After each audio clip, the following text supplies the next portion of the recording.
sky over London was painted deep blue, with city lights shimmering like stars fallen to earth.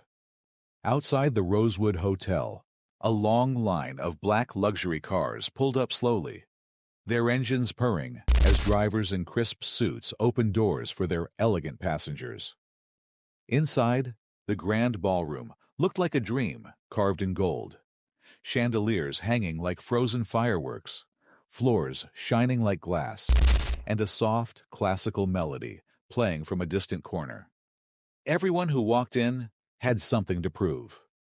From movie stars to fashion moguls, political elites to international heirs, each step was calculated, each smile rehearsed. The room buzzed with self-importance and subtle competition. Who wore what? Who knew whom? Who sat where? But then, without noise or announcement, someone entered who didn't fit that world. She wore a powder blue dress. No sequins, no name brand label. Just elegance wrapped in simplicity. Her heels were quiet, her face calm. She didn't walk with the confidence of the rich, but with the grace of someone who had nothing to hide. Most eyes slid past her, uninterested. A few paused, confused, then smirked and moved on. She didn't belong, they thought. At the far end of the ballroom, Keanu Reeves stood near a table, a glass of water in his hand. His suit simple, his tie missing. He didn't smile like the others, didn't chase cameras. He stood there quietly, eyes moving slowly across the room, like he was watching a movie he had seen too many times before. When the woman in blue stepped in, he noticed her. Not in the way people notice celebrities or outfits. He noticed her. She walked forward, but a staff member gently blocked her. "I'm sorry. This is a private gala. Do you have an invitation?" She looked him in the eye, her voice soft. "I know. I just need to speak to someone inside." The staffer glanced down at her shoes, plain and unshined. "I'm sorry, miss. I can't let you through." Before she could answer, a quiet voice came from the side. "She's with me." Everyone turned. Keanu had stepped forward. Calm, sure. The staff member froze. "Of course, Mr. Reeves. My apologies." Keanu gave a small nod and gently extended his hand toward the woman. The woman looked at him, a flicker of surprise crossing her face. No cameras flashed. No one clapped. Just a moment of silence where something shifted. They walked together toward an empty table in the center of the room. And in that moment, some people whispered. Others scoffed. A woman in red whispered behind her champagne flute. She must be someone's assistant. Or worse, a fan. Another woman laughed. She looks like she came in through the kitchen. But the woman in blue didn't react. She sat down beside Keanu, hands folded in her lap, eyes calm. And still, no one knew who she was. Yet, everyone felt something had just begun. A soft clink of glass followed by a wave of restrained laughter rippled through the room. The trio of women near the center table leaned toward each other, their diamonds catching the chandelier light, like they were competing with it. "Keanu must be losing it," one whispered, smirking. "Who brings a charity case to a black tie gala?" Another woman, draped in silver silk, didn't bother lowering her voice. "Maybe she's his assistant, or some fan who won a contest." The third one sipped her wine and chuckled. "No, she's too calm. Probably thinks being quiet makes her mysterious." But Keanu, unfazed, quietly set down his glass and leaned toward the woman beside him. His voice was low, kind. "You knew they'd talk, didn't you?" She smiled faintly, almost to herself. "They always do. I came to see if anything's changed." Her eyes scanned the glittering room, painted faces, polished egos, fake smiles. But it hasn't. Keanu tilted his head. "Maybe not yet." He paused, then added, "But they're watching you now." Across the room, a young social media influencer whispered into her phone. "No idea who she is, but she's with Keanu. She looks like a schoolteacher at a royal banquet." Her friends burst into giggles, some half hiding their phones, others pretending to be scrolling as they snapped secret photos. Still, the woman didn't flinch. She held her glass, but didn't drink. She sat like stone in a sea of plastic. One man at a nearby table muttered under his breath, "Reeves always had a thing for lost causes." Laughter followed, not loud, but sharp enough to sting.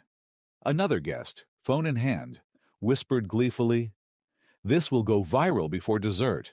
As the murmurs circled the room, Keanu watched. He didn't speak. He simply studied their faces, the smug smiles, the smugger eyes, people hiding their cruelty behind couture. Then, he leaned closer to her again. "You don't have to sit through this." She didn't look at him. Instead, her eyes remained fixed on a group of bankers nearby, who were laughing at something. Or someone. "No," she said quietly. "I do." "Why?" "Because I want to see who looks away first." At that moment, the lights dimmed slightly, and the master of ceremonies walked onto the stage. "Ladies and gentlemen," his voice echoed, smooth as silk, "we are honored tonight by many generous patrons, but one in particular has supported our causes quietly for years. Someone who asked to remain unnamed." Eyes turned toward the stage. Whispers began, faces tensed. Even Keanu straightened just slightly, as if sensing what was coming. "Until tonight." The room stilled. The woman in blue didn't move. "Not yet." And then the words dropped, like a stone in still water. "Please welcome our special guest, and the private benefactor of tonight's gala, Her Royal Highness Catherine, Princess of Wales." Chairs scraped, mouths opened, champagne nearly spilled, and the woman everyone had laughed at slowly stood. No one clapped at first. The silence was louder than any applause could have been. Faces flushed with embarrassment, some jaws still half open. A woman near the back gasped so hard she dropped her clutch. Even the influencers froze mid-tweet, unsure whether to hide their phones or keep recording. Catherine, no security, no crown, no title stitched into her dress, stood quietly by the table, untouched by the chaos her name had just stirred. She didn't look smug. She didn't look hurt. She looked human. The kind of calm that comes from knowing exactly who you are, no matter what room you walk into. Keanu didn't move. He just looked up at her with a quiet smile, the same one he had given her when no one knew her name. She gave him a soft nod, almost like a thank you only he could hear, and then stepped forward. Every step she took toward the stage cracked the floor of false importance beneath the room. The same women who had mocked her now watched in stillness, their laughter drowned under the weight of their own thoughts. The man who had called her a stray rubbed the back of his neck, trying to disappear behind a pillar. As she reached the podium, she didn't adjust the mic. She didn't read a speech. She looked up at the sea of eyes, some ashamed, some stunned, and simply said, "Tonight, I came as a stranger." The room held its breath. "I wore no jewels. I brought no entourage. I walked through a side door like anyone else. And what I saw reminded me that true power isn't about being recognized. It's about recognizing others." A few guests shifted uncomfortably. "I wasn't angry at your silence," she continued, "because silence is honest. It shows us exactly who's willing to see past the glitter." And one person did. She turned her head slightly. Her eyes found Keanu again. "He saw me before anyone else did. Not because of my name, but because of how I was being treated."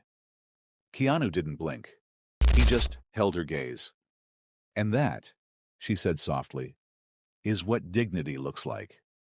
She stepped back, leaving a silence behind her that felt heavier than any speech. Even the staff standing along the walls stood straighter. A few had tears in their eyes. Catherine returned to her table without a royal march, without music, without even the clink of glass.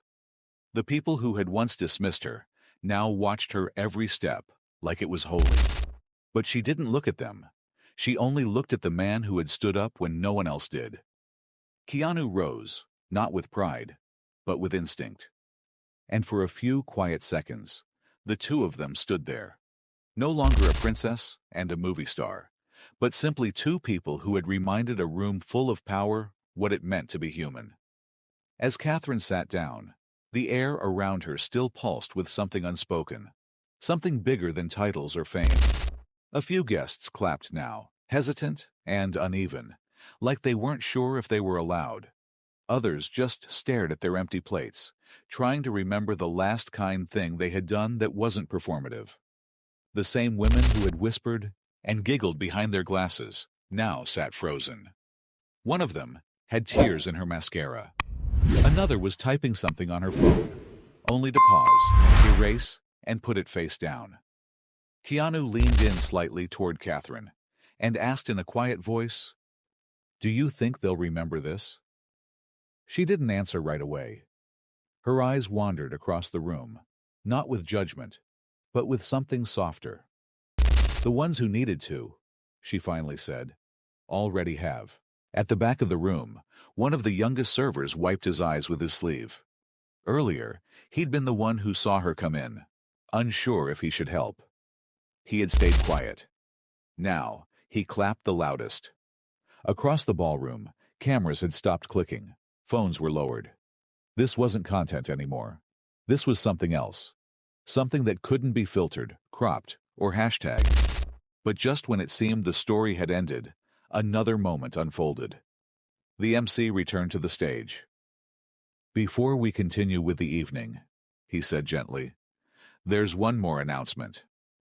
The table you see in the center, where Ms. Catherine and Mr. Reeves are seated, was auctioned anonymously to support children's shelters across the country." Gasps floated again, softer this time. "That donation," he continued, "was the single largest contribution in the event's history." People turned to Catherine, but she shook her head. "It wasn't me," she said calmly. All eyes turned to Keanu, but he was already reaching into his jacket and pulling out a folded slip of paper. He handed it to the MC, who opened it and read aloud, "Donated anonymously in honor of every person who's ever been judged by their appearance before their heart." A pause. Then, "Signed K." The room didn't know what to do with that. He didn't stand up. He didn't wave. He didn't speak. He just sipped his water like it was nothing. But the moment hit everyone like a storm without thunder. The kind that rewrites everything. Some people cried. Some stood. Some just sat there, quiet, letting the weight of it settle in their bones. Catherine looked over at him, her voice a whisper now. "You didn't have to do that." Keanu finally turned to her and said, "Neither did you." Outside, the city of London carried on. Cars passed, lights flickered. People lived their lives unaware of the quiet revolution that had just happened inside a ballroom lined with gold. But for those who were there, they'd never forget. Not because a princess walked in without a crown, not because a celebrity said something bold, but because, for once, kindness outshined privilege. And that changed everything.